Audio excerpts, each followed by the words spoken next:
পটুয়াখালীর দশমিনায় গণপ্রজাতন্ত্রী বাংলাদেশ সরকারের শ্রম ও কর্মসংস্থান এবং প্রবাসী কল্যাণ ও বৈদেশিক কর্মসংস্থান মন্ত্রণালয়ের প্রতিমন্ত্রী মোহাম্মদ নুরুল হক নূর এমপিকে বরণ, মতবিনিময়, ইফতার ও দোয়ার আয়োজন করা হয়। পটুয়াখালী থেকে সঞ্জয় ব্যানার্জির প্রতিবেদনে দেখুন বিস্তারিত।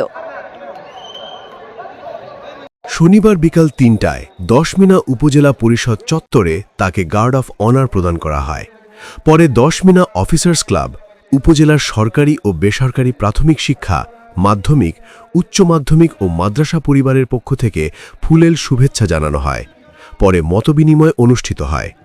পরে বিকাল ৫টা ৩০ দশমিনা সরকারি মডেল মাধ্যমিক বিদ্যালয়ের মাঠে ইফতার মাহফিলে অংশ নেন। সংক্ষিপ্ত বক্তব্যে প্রতিমন্ত্রী নুরুল হক নূর এমপি বলেন, আমাকে যারা ভোট দিয়েছেন আর যারা ভোট দেননি তাদের জন্য কাজ করতে হবে। আমাকে ভোট দিয়ে নির্বাচিত করায় তিনি কৃতজ্ঞ।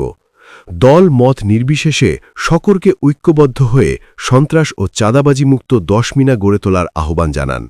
একই সঙ্গে সরকারি কর্মকর্তা কর্মচারীদের জনগণের সেবক হিসেবে দায়িত্ব পালনের আহ্বান জানান তিনি। পর্যায়ক্রমে তিনি সনাতনী বা হিন্দু সম্প্রদায়ের নেতৃবৃন্দ, প্রেস ক্লাব ও রিপোর্টার্স ইউনিটির সাংবাদিকবৃন্দ, উপজেলা বিএনপির নেতৃবৃন্দ এবং গণ অধিকার পরিষদ ও তার সহযোগী সংগঠনের নেতৃবৃন্দের সাথে পৃথকভাবে মতবিনিময় করেন। প্রতিমন্ত্রী নুরুল হক নূর এমপি দশমিনায় প্রথম শুভ আগমন উপলক্ষে দশমিনা শিক্ষা পরিবার, ব্যবসায়ী সমাজ, সাংবাদিকবৃন্দ ও বিভিন্ন শ্রেণী পেশার মানুষের পক্ষ থেকে উষ্ণ সংবর্ধনা ও শুভেচ্ছা জানানো হয়।